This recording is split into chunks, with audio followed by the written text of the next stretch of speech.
عرب میں اسلام سے پہلے جہاں ہر طرف برائیاں ہی برائیاں تھیں، وہاں کچھ اچھے لوگ بھی تھے، جن میں سے ایک حاتم بھی تھا۔ حاتم کے بارے میں بے شمار کہانیاں بیان کی گئی ہیں، جن میں سے اگر مبالغہ نکال بھی دیا جائے تو پھر بھی حقیقت یہی ہے کہ حاتم کی سخاوت ضرب المثل ہے۔ اسلام میں حضرت عثمان غنی رضی اللہ تعالیٰ عنہ کی سخاوت مثالی ہے۔ ان کے بارے میں بے شمار واقعات مشہور ہیں۔ یہ حقیقت ہے کہ حضرت عثمان غنی رضی اللہ تعالیٰ عنہ کے مال و زر اور عطیات و سخاوت کی وجہ سے اسلام کے پھیلاؤ میں بڑی سہولت پیدا ہوئی۔ حاتم کا تعلق طے نامی ایک قبیلے سے تھا، اسی کی نسبت سے اسے حاتم طئی کہا جاتا تھا۔ وہ یمن کا حکمران تھا۔ یمن کا علاقہ عرب سے جڑا ہوا تھا۔ عرب پر ان دنوں نوفل نامی بادشاہ کی حکومت تھی۔ وہ حاتم کی سخاوت اور علاقے میں مقبولیت سے بہت پریشان تھا۔ اس کی سخاوت سے محض یمن کے لوگ ہی فائدہ نہیں اٹھاتے تھے، بلکہ اس تک پہنچ جانے والا ہر شخص اس کی سخاوت سے فائدہ اٹھا سکتا تھا۔ بہت سے لوگ تو محض اس کا امتحان لینے ہی اس کے پاس چلے آتے، اور وہ ہمیشہ ہر امتحان میں کامیاب ہوا۔ ایک مرتبہ کسی کو معلوم ہوا کہ حاتم طائی کے ذاتی استعمال کا گھوڑا بہت قیمتی ہے، کیوں نہ وہ حاصل کیا جائے۔ چنانچہ ایک شخص اس کا امتحان لینے پہنچ گیا۔ حاتم اس روز شکار کرنے کے لیے نکلا ہوا تھا۔ اتفاق سے اس روز اسے شکار بھی نہیں ملا۔ جب وہ واپس پہنچا تو اس سے معلوم ہوا کہ کوئی مہمان اس کا انتظار کر رہا ہے، تو اس نے اپنے ملازمین سے کھانا تیار کرنے کا حکم دیا۔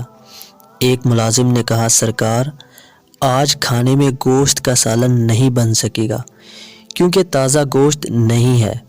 حاتم کی غیرت اس بات کو گوارا نہیں کر سکتی تھی کہ اس کے دسترخوان پر مہمان کے لیے گوشت کا سالن بھی نہ ہو۔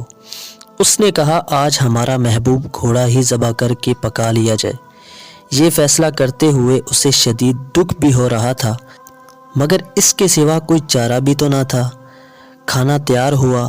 حاتم نے اپنے مہمان کی تواضع میں کوئی کسر نہ چھوڑی تھی۔ مہمان بھی بہت خوش تھا۔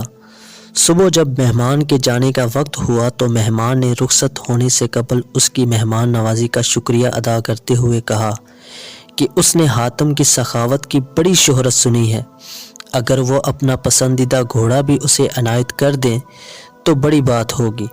حاتم اس کی یہ بات سن کر کچھ افسردہ ہوا، مگر پھر کہنے لگا، میرے معزز مہمان، یہ فرمائش اگر آپ گزشتہ سال سے پہلے کر دیتے تو میں اس کی تعمیل ضرور کرتا، مگر اب یہ ممکن نہیں ہے کیونکہ میرا پسندیدہ گھوڑا اب آپ کے پیٹ میں پہنچ چکا ہے۔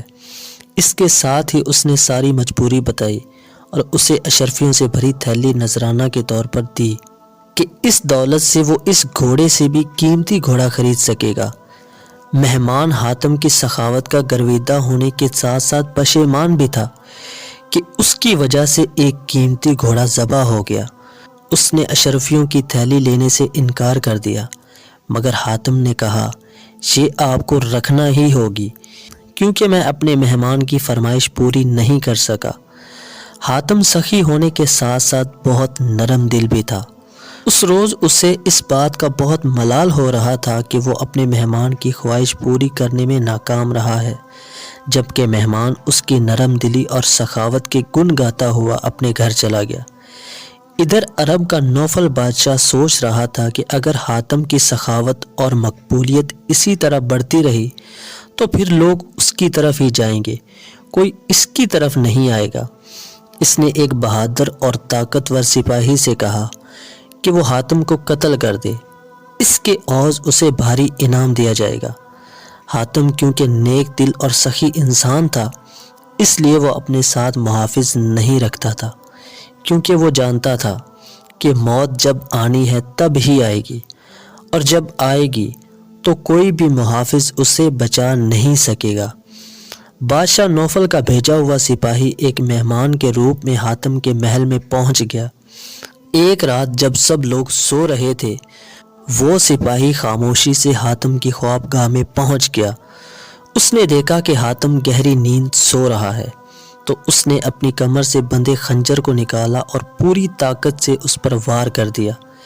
عین اسی وقت حاتم نے کروٹ لی اور سپاہی کا نشانہ چونک گیا اور وہ حاتم کے اوپر گر گیا۔ حاتم اس دوران نیند سے بیدار ہو چکا تھا۔ اس نے اپنے مہمان سپاہی کو قابو کر لیا اور اس سے پوچھا کہ اس نے ایسا کیوں کیا ہے؟ کیا اس کی مہمان نوازی میں کوئی کمی رہ گئی تھی؟ سپاہی نے حاتم کو صاف صاف بتا دیا کہ وہ یہاں کس نیت سے آیا تھا۔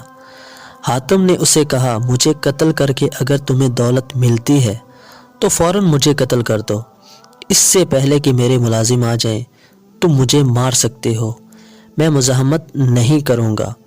سپاہی یہ سمجھ رہا تھا کہ اب اس کی موت پکی ہے، کیونکہ حاتم کی پکڑ سے اس کا نکل جانا ممکن نہیں ہے۔ حاتم کا یہ رویہ دیکھ کر سپاہی کہنے لگا، حضور مجھے معاف کر دیں، مجھ سے بہت بڑی غلطی ہوئی ہے، میں توبہ کرتا ہوں اور آئندہ سے ہمیشہ آپ کا وفادار رہوں گا۔ حاتم نے نہ صرف اسے معاف کر دیا بلکہ اشرفیوں سے بھری تھیلی بھی دی، کیونکہ اسے یہ گوارا نہیں تھا کہ اس کا مہمان اس کے گھر سے خالی ہاتھ جائے۔